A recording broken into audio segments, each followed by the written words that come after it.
Journey to north Bengal begins again. So যেহেতু train ছিল 6টার সময় বন্দে ভারত, তো আমরা টাইম মতোই পৌঁছে গিয়েছিলাম হাওড়া স্টেশনে।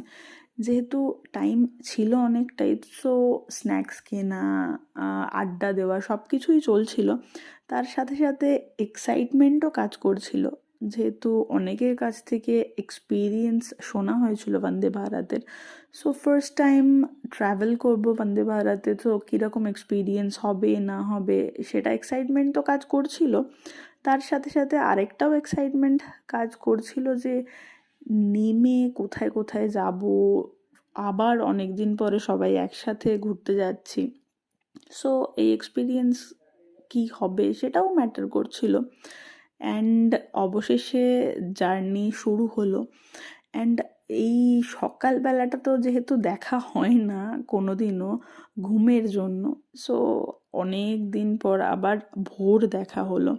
And finally reached NJP station.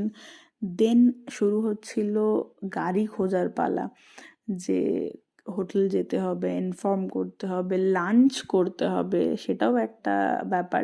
তো যতবারই নর্থ বেঙ্গল যাওয়া হয় না কেন, এই রাস্তাটার সিনিক বিউটিটা কখনো চেঞ্জ হয় না। প্রতিবারই যেন মনে হয় যে নতুন কিছু একটা দেখছি, নতুন কিছু এক্সপিরিয়েন্স করছি। তো যাওয়ার সময় ভীষণ ফগি ওয়েদার ছিল। একটু তো আপসেট ফিল হচ্ছিল যে হয়তো কাঞ্চনজঙ্ঘা দেখা হবে না এবারে। বাট যখন হোমস্টেতে পৌঁছলাম, তখন ভিউটা দেখে যেন পিসফুল ফিলিং চলে এলো।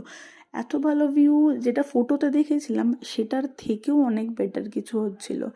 অ্যান্ড দেন ঠান্ডার মধ্যে অবশেষে মোমো সার্ভ করা হলো অ্যান্ড স্ন্যাক্স কমপ্লিটেড।